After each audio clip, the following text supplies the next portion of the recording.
Olá pessoal, sejam bem-vindos ao canal e na aula de hoje nós vamos ver sobre transporte através das membranas. E nós temos dois tipos de transporte, o transporte passivo e o transporte ativo. Na aula de hoje nós vamos ver sobre processos passivos, ok? Primeiramente, então, eles vão ocorrer sem que haja gasto de energia. Então, a célula não precisa gastar energia para que aconteça a transferência de um meio para outro. E o que seria essa transferência? Uma transferência de soluto. O soluto pode ser um gás, pode ser um íon, um sal, por exemplo. Então, ele vai transitar entre o interior da célula e o exterior da célula, ou vice-versa, pode ser do exterior para o interior. Então, por exemplo, no primeiro caso, nós vamos ver então a difusão simples. E o que ela faz? É uma passagem do soluto do meio mais concentrado para o meio menos concentrado.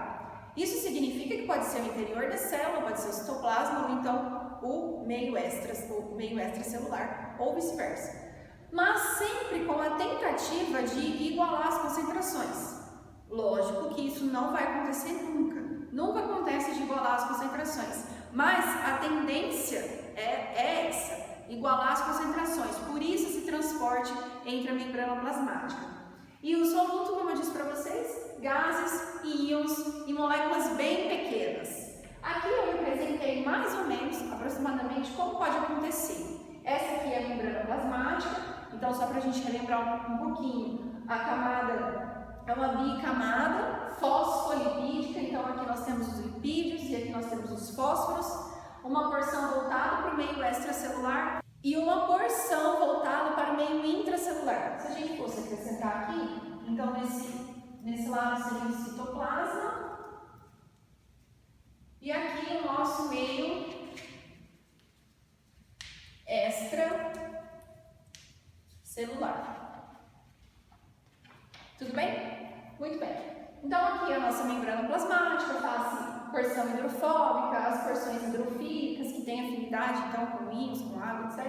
E aqui representado em laranja, essas estrelinhas em laranja, eu estou representando, por exemplo, o oxigênio, poderia ser o sódio, o potássio, que são íons. Mas se a gente pegar o oxigênio, por exemplo, aqui nós vamos ter 5 moléculas de oxigênio, aqui nós temos 2. Então aqui é o meio onde tem mais soluto, então está mais concentrado. Aqui é onde o meio está mais concentrado e aqui é onde está menos concentrado. Então o que nós observamos? Uma tendência a que o soluto, no caso onde a gente está representando o oxigênio, vinha aqui para o interior. Então ele migra do meio mais concentrado para o meio menos concentrado. O outro tipo de transporte passivo é a difusão facilitada. Nesse caso, nós temos a passagem de algum soluto, e no caso especificamente esse soluto vai ser a glicose, e por ela ser uma molécula um pouco mais robusta, um pouco maior com relação aos gases e outros solutos que nós vimos na difusão simples, aqui a glicose vai precisar de um canal proteico para ajudar ela a passar, ela não consegue ultrapassar a membrana plasmática sozinha. Então, através do auxílio das permeases, que são proteínas formadas, que formam canais, então, formando canais de passagem, atuando como facilitadores para que a glicose consiga entrar no citoplasma celular. Aqui, então, eu mantive o mesmo padrão de desenho, mostrando a membrana plasmática com essa permease. Ao longo da membrana plasmática aparecem muitas permeases, outras proteínas integrais, proteínas transmembranas, é normal. Isso acontece, inclusive, quando nós vimos na primeira aula sobre membranas celulares, eu falei sobre o Singer e o Nicholson, que definiram que a membrana plasmática tem um mosaico fluido. Então, são proteínas imersas nessa camada de lipídio. E essas proteínas, então, formam permeases, formam outras proteínas, receptores externos ou internos da membrana plasmática. Então, no caso aqui, nós temos a membrana plasmática com o canal proteico, com essa permease.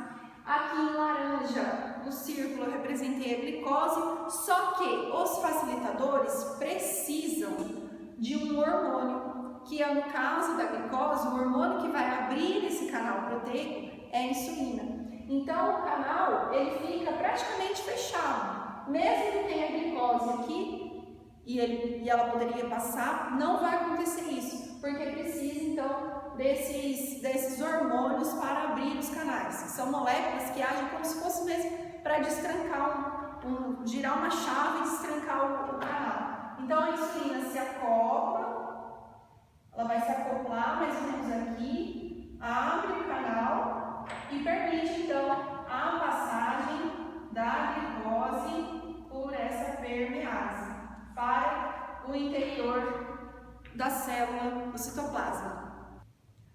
O último tipo de transporte passivo é a osmose. Só que a osmose tem uma pequena diferença, porque agora não vai ser mais a passagem do soluto, vai ser a passagem do solvente. Como nós vimos, o soluto é uma partícula, uma molécula, que pode ser pequena, como gases, oxigênio, gás carbônico, ou íons, alguns sais, sódio, cloro, potássio e assim por diante. Ou então o soluto pode ser grande, como a glicose, e por isso precisa de um canal de passagem. Mas agora nós não vamos ver o fluxo de sais, ou fluxo de soluto, ou fluxo de gás, enfim, o fluxo de soluto, mas o fluxo do solvente, que é a água. Então aqui nós temos a passagem do solvente, água, e eu vou introduzir mais dois nomes para vocês: o meio hipotônico e o meio hipertônico. O que significa isso? A água vai sempre passar do meio que está menos concentrado de soluto, ou seja, o meio hipotônico, para onde tem muito soluto, para onde tem muitos sais, que seria então o meio hipertônico. Para ficar claro, eu fiz esse desenho aqui para vocês, mostrando então essa diferença. Nossa membrana plasmática, o citoplasma celular com muito soluto e o meio extracelular com pouco soluto. Então, baixa concentração de soluto, alta concentração de soluto. Isso significa para nós que o meio extracelular, e é muito importante que você identifique isso, é o nosso meio hipotônico. Meio hipotônico, certo?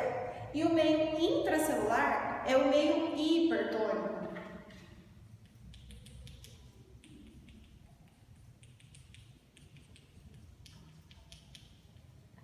Por isso, o fluxo de água, ou seja, o fluxo de solvente, sempre vai ser do meio hipotônico para o meio hipertônico.